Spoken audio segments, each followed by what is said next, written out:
এবার এমআইটি হোস্টেলের লাইটিং সাজানো দেখে প্রথম থেকেই ইচ্ছে ছিল পুজোটা একটু দেখার। যেমন ইচ্ছে তেমন কাজ। এত সুন্দর লাইটিংয়ের মধ্যে দিয়ে বাইক চালিয়ে চলে গেলাম এমআইটি হোস্টেলে। তারপর এই সামনের লেখাগুলো অসাধারণ লাগলো।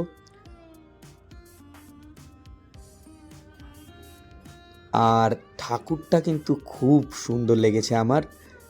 তার সঙ্গে চারিপাশের এই পুরনো যুগের লণ্ঠনের মতো লাইটিং, আহা! সেই পুরনো দিনের কথাগুলো মনে পড়ে যাচ্ছিল। এত সুন্দর সাজানো গোছানো। এরপরে কিন্তু আমরা চলে গিয়েছিলাম সেই চালতিয়ার সিগুরু পাঠশালায়। ওখানকার পুজো দেখে সত্যি অবাক লাগলো। ছাত্রছাত্রীদের এবার প্রয়াস ছিল ইসরোর গবেষণাগার। আর এত সুন্দরভাবে তারা একটা রুমে সেই গোটা পৃথিবীটাকে যেন নিয়ে চলে এসেছিল। সঙ্গে আশেপাশে এত সুন্দরভাবে তারা সাজিয়ে তুলেছিল সরস্বতী পূজার বিশেষ বিশেষ মুহূর্তগুলো, সত্যিই নজর কাড়বার মতো। দেখুন, স্কুলের ছাত্রই কত সুন্দর হাতের কাজ করেছে। আর এইভাবে 11-এর স্টুডেন্টরা কিন্তু বিজ্ঞান প্রযুক্তি এত সুন্দর বোঝাচ্ছিল, দাঁড়িয়ে অনেকক্ষণ শুনেছি। আজকেও আপনারা চাইলে যেতে পারেন।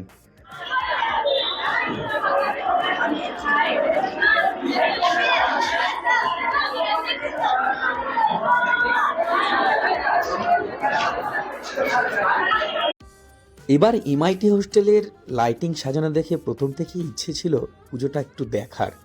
যেমন ইচ্ছে তেমন কাজ। এত সুন্দর লাইটিংয়ের মধ্যে দিয়ে বাইক চালিয়ে চলে গেলাম এমআইটি হোস্টেলে।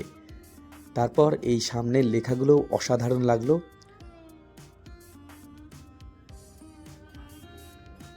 আর ঠাকুরটা কিন্তু খুব সুন্দর লেগেছে আমার। তার সঙ্গে চারিপাশের এই পুরনো যুগের লণ্ঠনের মতো লাইটিং, আহা! সেই পুরনো দিনের কথাগুলো মনে পড়ে যাচ্ছিল। এত সুন্দর সাজানো গোছানো। এরপরে কিন্তু আমরা চলে গিয়েছিলাম সেই চালতিয়ার সিগুরু পাঠশালায়। ওখানকার পুজো দেখে সত্যি অবাক লাগলো। ছাত্রছাত্রীদের এবার প্রয়াস ছিল ইসরোর গবেষণাগার।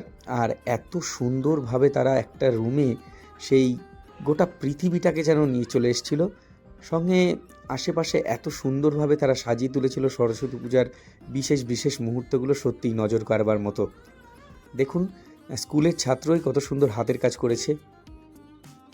আর এইভাবে 11-এর স্টুডেন্টরা কিন্তু বিজ্ঞান প্রযুক্তি এত সুন্দর বোঝাচ্ছিল, দাঁড়িয়ে অনেকক্ষণ শুনেছি। আজকেও আপনারা চাইলে যেতে পারেন।